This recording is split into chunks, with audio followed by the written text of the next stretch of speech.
جادو کا ستارہ۔ ایک دفعہ کا ذکر ہے کہ کہیں ایک بڑی ظالم جادوگرنی رہتی تھی جس کے پاس جادو کی چھڑی تھی، جس کے ایک سرے پر ایک کالا ستارہ لگا ہوا تھا، جس کے درمیان میں ایک ہیرے جیسا موتی جڑا ہوا تھا۔ جو بھی اس ہیرے کی طرف دیکھتا اس پر ہیرے کا جادو چل جاتا اور وہ اس کے جادو کے اثر سے شخص کو جو بھی حکم دیا جاتا وہ اس پر عمل کرتا۔ یہ اصل میں جادو کا بٹن تھا جو جادوگرنی کی چھڑی پر لگا ہوا تھا۔ اس جادوگرنی کے نزدیک ایک بہت ہی رحم دل اور نیک خاتون رہتی تھی۔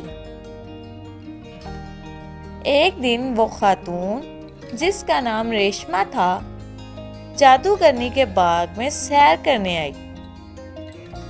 جادوگرنی ایک درخت کے نیچے سو رہی تھی اور اس کی چھڑی اس کے ہاتھ سے چھوٹ کر ذرا دور گری ہوئی تھی۔ ریشما کو وہ چھڑی اتفاق سے مل گئی۔ وہ بولی، اس پر کتنا خوبصورت بٹن لگا ہوا ہے۔ اس نے چھڑی سے وہ جادو کا بٹن اتار کر اپنے لباس میں لگا لیا۔ پھر اچانک جادوگرنی جاگ گئی اور ادھر ادھر چھڑی ڈھونڈنے لگی۔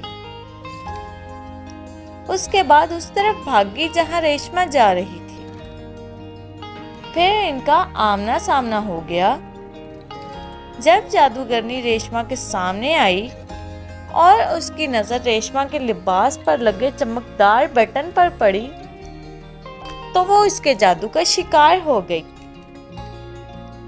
ریشما جادوگرنی سے بولی، مجھے بڑی پیاس لگی ہے، کیا مجھے کچھ پینے کو دے سکتی ہو؟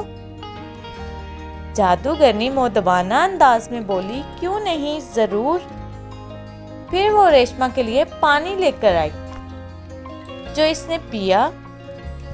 پھر ریشما مسکرا کر بولی، بہت شکریہ، تم بہت ہمدرد ہو۔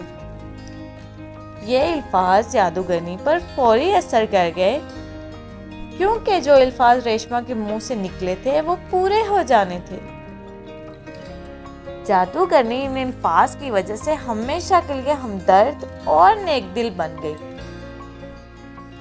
اور اس طرح ریشما کو کبھی معلوم نہ ہو سکا کہ اس کے پاس ایک جادو کا بٹن ہے۔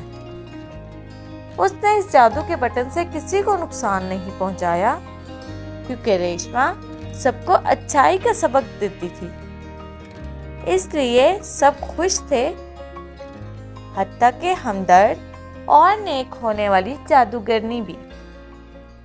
امید کرتی ہوں کہ آج کی کہانی آپ کو اچھی لگی ہوگی۔